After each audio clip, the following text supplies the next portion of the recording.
Halo sobat-sobat semua, kembali lagi di channel Behold. Kali ini saya akan melanjutkan merangkum alur cerita film Pokemon Johto League Champion.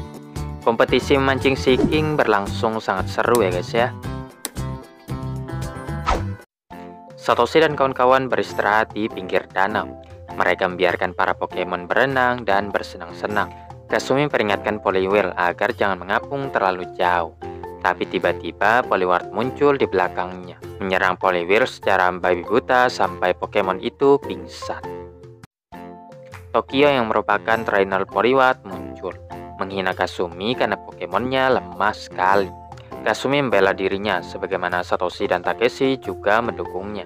Selain itu, Tokyo juga menghina Pokemon Kasumi yang lain, karena semuanya juga terlihat lemah. Kasumi yang sudah tidak tahan lagi menantang Tokyo bertarung sekarang juga. Sayangnya Tokyo sudah ada rencana lain dan meninggalkan mereka semua begitu saja. Satoshi dan kawan-kawan menyusuri jalan setapak dan melihat banyak orang membawa tongkat pancing lewat. Satoshi lalu menanyakan mau kemana orang-orang itu, dan mereka menjawab ingin menghadiri kompetisi memancing Seaking. Satoshi dan kawan-kawan segera bergabung dengan kerumunan peserta. Host menjelaskan aturan mainnya. Peserta diperbolehkan menggunakan joran, reel, atau umpan apapun yang mereka inginkan, dan bisa menangkap Seaking sebanyak-banyaknya sesuai waktu yang telah ditentukan. Namun mereka hanya diperbolehkan memasukkan satu Seaking yang telah tertangkap ke Lake Ball yang sudah disediakan. Seaking kemudian akan ditimbang, dan yang terberat akan memenangkan trofi dan persediaan coklat batangan selama setahun. Peserta hanya diperbolehkan menggunakan satu Pokemon untuk membantu mereka menangkap Seaking. Saat hendak mendaftar, mereka melihat Tokyo juga mengikuti kompetisi. Meskipun ada rumor yang mengatakan Tokyo tidak pernah terkalahkan, Kasumi memutuskan untuk berkompetisi di ajang tersebut. Satoshi juga mendaftar bersama Pikachu. Sementara Takeshi malah menggoda petugas pendaftaran yang membuat Kasumi harus menjewer kupingnya lagi. Para peserta menunggu kompetisi dimulai di perahu mereka masing-masing. Tokyo tak menyangka Kasumi berani bersaing dengan membawa Pokemon-Pokemon lemah itu. Kasumi membalas bahwa Pokemonnya sangat kuat. Setelah puas menghinanya, Tokyo pun berlalu pergi. Begitu kompetisi dimulai, Satoshi dan Kasumi melemparkan umpannya. Tepat di sebelahnya ada Tokyo, yang dengan mudahnya berhasil menangkap Seaking dan memasukkannya ke Lake Ball. Tokyo kemudian melepaskan Seaking yang baru saja ditangkapnya, menyatakan itu hanya untuk pemanasan. Dan berikutnya Tokyo akan menangkap yang lebih besar lagi, membuat Kasumi semakin jengkel. Di sisi lain, tim Rocket yang menyamar ternyata juga mengikuti kompetisi. Setelah beberapa menit, mereka mulai mengeluh karena tidak ada Seaking yang mendekat. Musashi meluapkan emosinya dengan memukul-mukul air. Musashi dan Kojiro lalu menjadikan Nyasu sebagai umpan dan melemparkannya ke dalam air.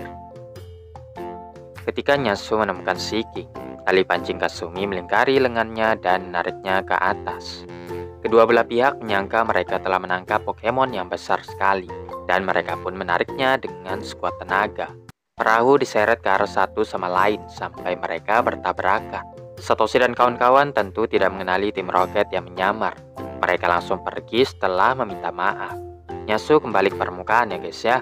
Merasa lega masih diberi kesempatan untuk hidup. Tokyo yang lewat lagi-lagi mengejek Kasumi saat melihat tali pancingnya putus. Kalau begini terus, Tokyo bisa memenangkan kompetisi tanpa adanya perlawanan. Kasumi mengejar Tokyo, dan mereka mulai balap-balapan. Mereka melaju ke arah tim Rocket. Untungnya Kasumi berbalik menghindari perahu itu, sementara Tokyo terbang tepat di atas mereka. Ombak yang kencang menyebabkan perahu tim Rocket terbalik. Satoshi dan kawan-kawan memastikan keadaannya. Tim Rocket bersembunyi supaya penyamaran mereka tidak ketahuan. Mereka tiba di batu besar yang nampaknya tempat yang sempurna untuk memancing. Tapi Tokyo lebih dulu tiba di sana, mengatakan mereka tidak akan mendapatkan apapun di sini. Satoshi berhasil menangkap Seaking, memerintahkan Pikachu melumpuhkan Pokemon itu lalu memasukkannya ke Lake Ball. Tokyo memerintahkan Poliwhirl untuk mengajar Seaking. Dan setelah menangkapnya, Tokyo menyatakan Pokemon ini akan menjadikannya sebagai pemenang. Kompetisi hanya tersisa 10 menit lagi. Tokyo menyuruh Kasumi untuk bergegas kalau ingin mendapatkan posisi kedua, karena posisi pertama sudah diisinya. Kasumi bilang sudah saatnya mengeluarkan senjata rahasia, yaitu umpan spesial. Dengan umpan ini, Pokemon apapun bisa ditangkap. Kasumi melemparkan umpannya itu dan menunggu dengan tenang. Seeking langsung memakan umpannya, dan Kasumi merintahkan Poliwhirl Double Slap untuk mengalahkannya dan memasukkan Pokemon itu ke Lake Ball, tepat saat kompetisi dinyatakan telah berakhir. Tim Rocket yang tidak menangkap satupun Seeking hanya mendapatkan badge sebagai kenang-kenangan. Ketika proses menimbang Pokemon dimulai, Seeking Tokyo merupakan yang terberat di antara peserta lainnya. Namun sebelum sempat dinyatakan sebagai pemenang, Kasumi datang membawa Seeking yang beratnya sama dengan yang punya Tokyo. Artinya keduanya harus bertarung untuk menentukan pemenangnya. Kasumi menggunakan Poliwhirl untuk membalas dendam pada Poliwhirl Tokyo. Saat pertandingan baru akan dimulai, tim Rocket turun dari langit, mengirimkan Nyasu untuk mencuri hadiah kompetisi. Kasumi dan Tokyo merintahkan Pokemon mereka menyerang dengan Water Gun, menyebabkan Nyasu menjatuhkan kantongnya. Satoshi lalu merintahkan Bulbasaur mengamankan hadiah-hadiah tersebut. Selanjutnya, tugas Pikachu adalah menerbangkan tim Rocket ke langit-langit. Pertarungan kembali dilanjutkan, dengan Tokyo yang merintahkan Poliwhirl mengajar lawannya tanpa ampun. Poliwhirl yang ketakutan bersembunyi di belakang Kasumi.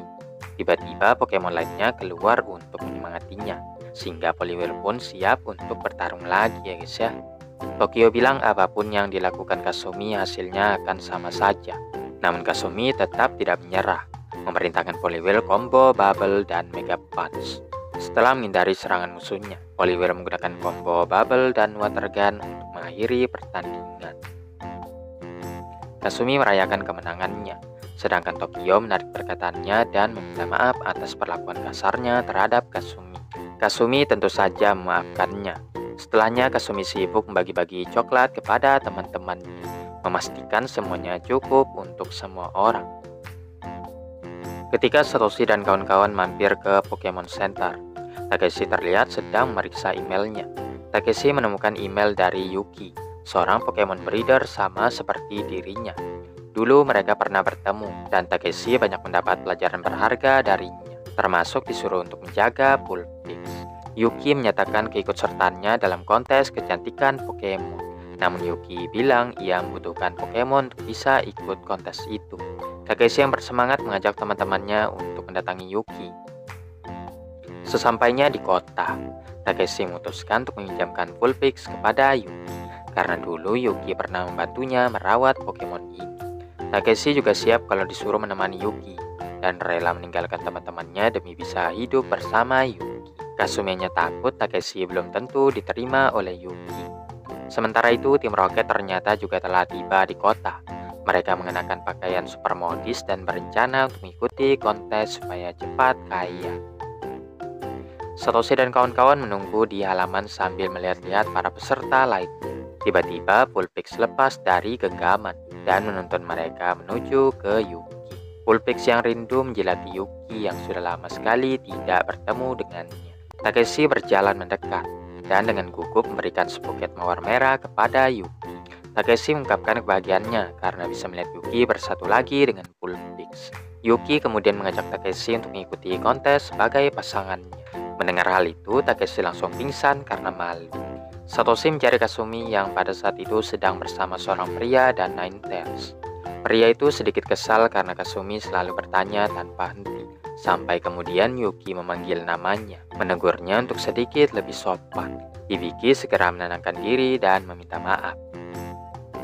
Mereka pun beristirahat sambil minum teh, di mana Yuki mengungkapkan bahwa ia dan Hibiki sudah saling mengenal sejak sekolah pembibitan, dan mereka berdua merupakan rival di bidang stylish. Hibiki memiliki pandangan berbeda tentang apa yang membuat Pokemon cantik, dan menganggap penampilan luarnya lebih penting.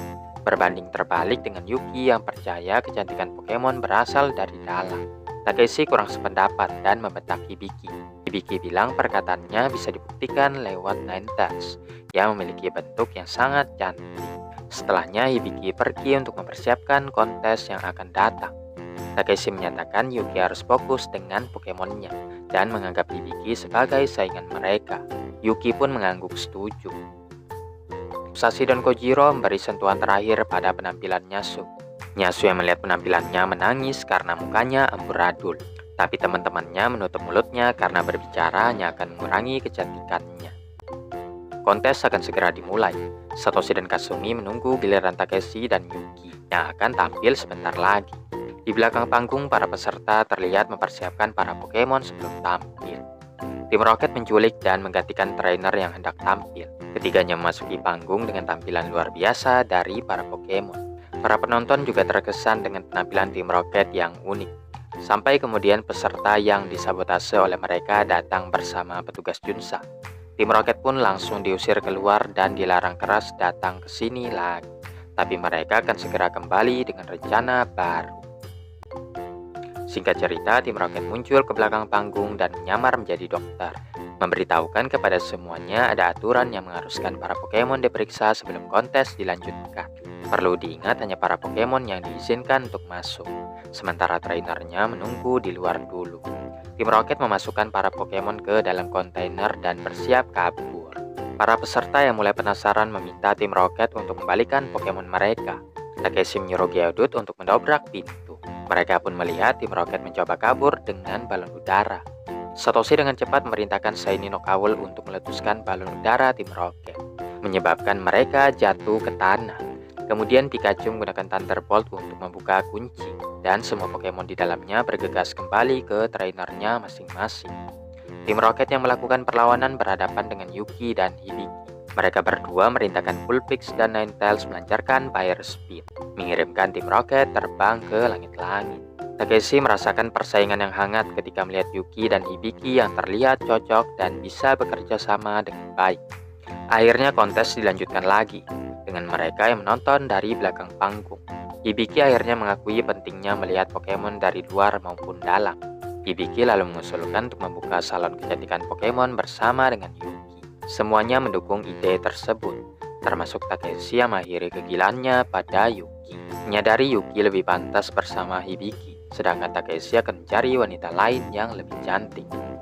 Pada akhirnya Takeshi dan Yuki tampil, tapi pemenang keseluruhan kontesnya tidak diketahui.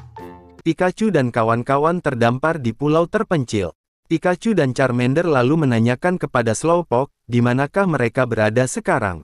Tapi Pokemon itu diam saja. Ketika mereka mencari es, Squirtle menakut-nakuti teman-temannya dengan mengatakan, mungkin es sudah dimakan monster. Pikachu dan Charmander bilang, enggak boleh ngomong gitu loh. Sedangkan Bulbasaur yakin mereka semua sudah dibuang. Pikachu mengatakan es tidak mungkin melakukan hal itu. Miyot yang juga tersesat memerintahkan teman-temannya untuk menyerang. Namun Ekans dan Koffing tidak mau menurut kecuali diperintah tuannya. Mereka mengatakan, tidak ada satupun Pokemon yang jahat di dunia ini, melainkan mereka hanya menuruti perintah tuannya.